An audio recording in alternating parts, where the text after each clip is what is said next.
air for me once. Good. Oxygen is in your system. Breathe out. Congratulations. Carbon dioxide just left the building. What you just did was breathing, which is something you don't usually think twice about. Breathing is just so very prevalent and essential that every organism does it, and we have all just basically flipped the switch of this particular life process to autopilot. But there is so much more to this process than what meets the eye.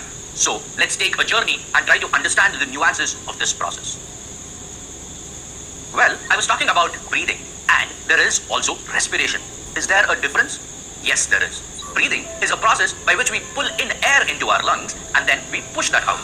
Air that we pull in will oxygenate our blood, and air that we push out carries the waste carbon dioxide produced by our body. Whereas respiration is not merely taking in of oxygen, but it is also the utilization of this oxygen that has been taken in to get energy.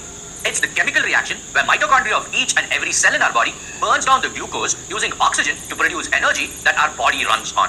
This happens in every cell of our body, and this cellular part of respiration is called, well, cellular respiration. No rocket science, is it? Okay, to digress a little, you have seen fire, right?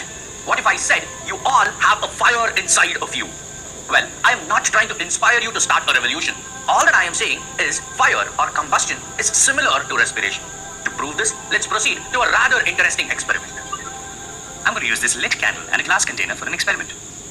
The fuel which is present in the candle reacts with the gases in the air to release heat and light. Doesn't the flame almost seem to be burning with life? Hold on to that thought. Now I'm going to flip this container over the candle. We all know how this ends, right? The candle dies out. Inside of the container, although the fuel required to create a flame is still present in the candle, without oxygen, the flame almost immediately dies out. Respiration is the process by which living organisms produce the energy necessary for our survival. In the process of using this energy, we also liberate heat as a byproduct. Let me show you an animation to confirm that respiration leads to the generation and liberation of heat. We take two upturned flasks, plug the bottom with cotton, add beans to both the flasks. The difference being one flask contains seeds on the verge of germination, essentially healthy seeds, while the other flask contains dry seeds with no chance of germination, essentially dead seeds. In both these flasks, insert a thermometer.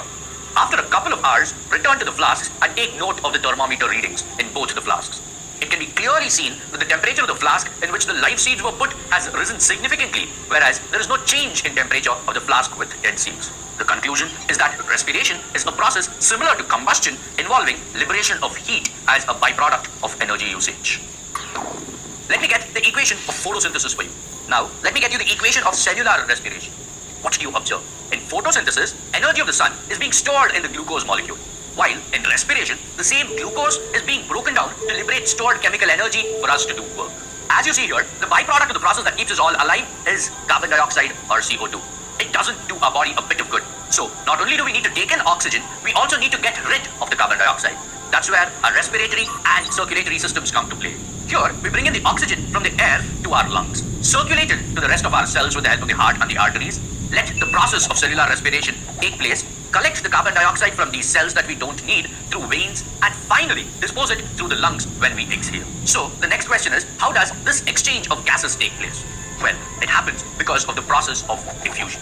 By the way, what is diffusion? If your mom is cooking in the kitchen and she's making something special and yummy, is the aroma of the food restricted only to the kitchen? Absolutely not, right? The entire house is bathed in the fragrance of the item being prepared. This is because when the food is being cooked, the molecules of the aroma are at a higher concentration in the kitchen than in the hall. So basically, these fragrance molecules diffuse across your house to bring about the uniformity in concentration of the aroma molecules. Diffuse or diffusion is the important word here. But what does it actually mean?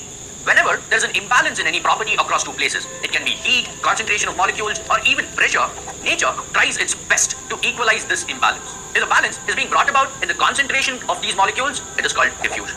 Let us observe the behavior of gases when there is an imbalance in concentration.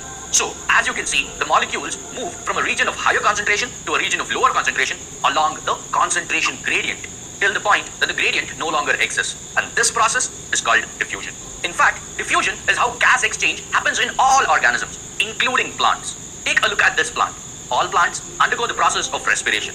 Upon taking a closer look, we find the surface of the leaf possesses pores called stomata, which acts as an opening. At night, the plant uses oxygen and gives out carbon dioxide. The gases diffuse into the air spaces in the leaf and enter the cells inside.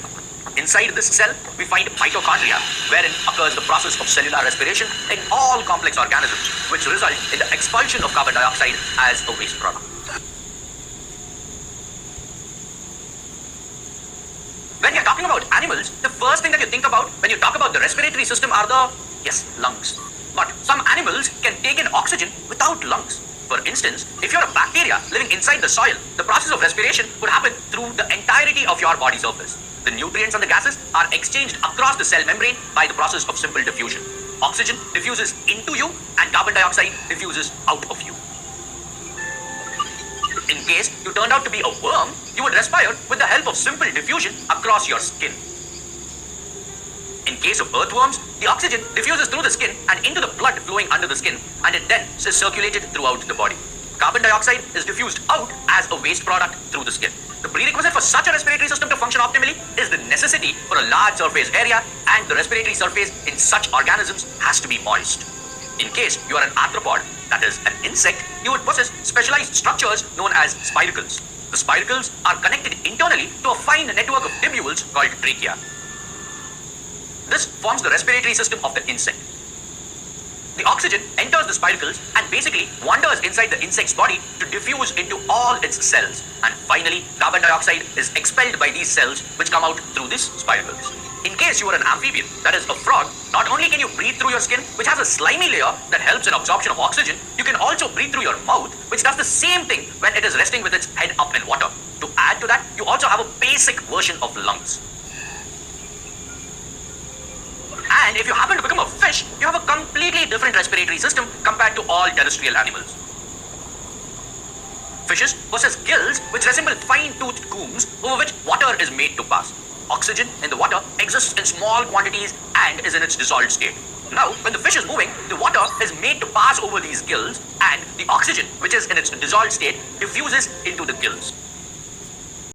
Now, when it comes to humans, we have these things called lungs. Why do we have to have these stupid lung things when we could have actually used simple diffusion like all other animals we just spoke about? Well, for a couple of reasons. For starters, the bigger the animal, the more energy it needs, which in turn means it needs a lot more oxygen. And most mammals are pretty big. Hence, we have to forcibly push air into our lungs in order to get enough oxygen to get all the energy that is required for our body. Also, we are warm-blooded, which means we have to regulate our internal body temperatures, and that takes many calories, and burning those calories requires a lot of oxygen. And thirdly, in order for the demand of oxygen to be met, the lungs need to be able to exchange large amounts of gases in short spans of time. This requires a large surface area to increase the diffusion across the membrane. As it turns out, lungs have got this covered, literally. An average pair of lungs has an internal surface area. That is, when spread out, it can cover an area of almost 90 meters square. That is an area covered by 1,500 A4 pages laid end to end. This allows quicker gas exchange in larger volumes. Finally, we have to use the process of diffusion. The diffusing surface needs to be moist. It's not a big deal for a worm or frog to take oxygen through its skin and to be moist all the time. But for me in particular, I don't want to be constantly moist. Do you? Entire process of respiration. For humans, we have 3 stages in the entire process of respiration. The exchange of gases or breathing, the transportation of these gases, that is carbon dioxide and oxygen, to and from all the cells of the body, and 3, and the most important, cellular respiration, where all the glucose that we absorb during digestion gets converted into energy. Now, let's look at 1, that is exchange of gases. Breathing, as you know, involves 2 stages. Inspiration, during which atmospheric air is drawn in, and expiration, by which air is released out. When the volume of the system increases, pressure will decrease to maintain equilibrium. And similarly, when the volume of the system decreases, the pressure will increase. Just to elaborate further, consider the mechanism of a syringe. When you pull on the plunger, it increases the volume inside the syringe. This creates a negative pressure in the syringe, which sucks up whatever liquid you have immersed the tip in. Likewise, reduce the volume of the syringe by pushing the plunger back, and you increase the pressure inside, thus expelling the fluid out. Our body uses the same mechanism to breathe. We alter the volume of our lungs. This creates a pressure gradient with the outside pressure. When the volume of the lungs is increased, the pressure inside the lungs, called the intrapulmonary pressure, falls below the atmospheric pressure, and the air rushes in through the respiratory pathway. And when the volume of the lungs is decreased, the intrapulmonary pressure increases above the atmospheric pressure, and the air in the lungs is expelled out. Quite ingenious, isn't it? In humans, the main organs responsible for respiration are present in the thoracic cavity. In the thoracic region, the rib cage and a dome-shaped fibrous tissue known as diaphragm are observed. Present within the ribcage are the pleural membranes which enclose the lungs. The right lung is divided into three lobes: the right superior, the right middle, and the right inferior lobe. The left lung, which is smaller to accommodate the heart, has only two lobes: the left superior and the left inferior lobe. Both the lungs are associated externally with small tubular bronchi which unite and extend into the trachea. The trachea has incomplete C-shaped rings of cartilage which prevent the tracheal walls from collapsing. The trachea leads into the pharynx, which is connected to the nostrils. As we breathe in air, the oxygen molecules enter the nostrils and travel downwards through the pharynx and trachea to finally reach the bronchi.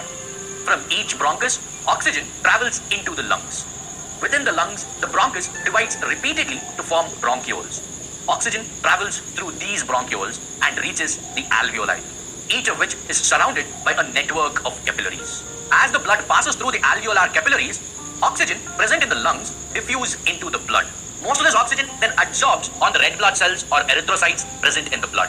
These erythrocytes contain hemoglobin, which is a complex protein compound containing iron. They have an affinity for oxygen. So, oxygen is attracted to the hemoglobin and unites with it to form a bright red colored compound called oxyhemoglobin. The oxyhemoglobin, which is an unstable compound, is carried by the blood to different tissues of the body. The low tissues leads to dissociation of oxyhemoglobin into oxygen and hemoglobin. This oxygen then diffuses into the cells and deoxygenated blood then returns back to the lungs. So the process of breathing in air rich in oxygen is called inhalation. After the contraction of the muscular diaphragm, the lungs expand and the air rushes in, resulting in the inflation of the alveoli.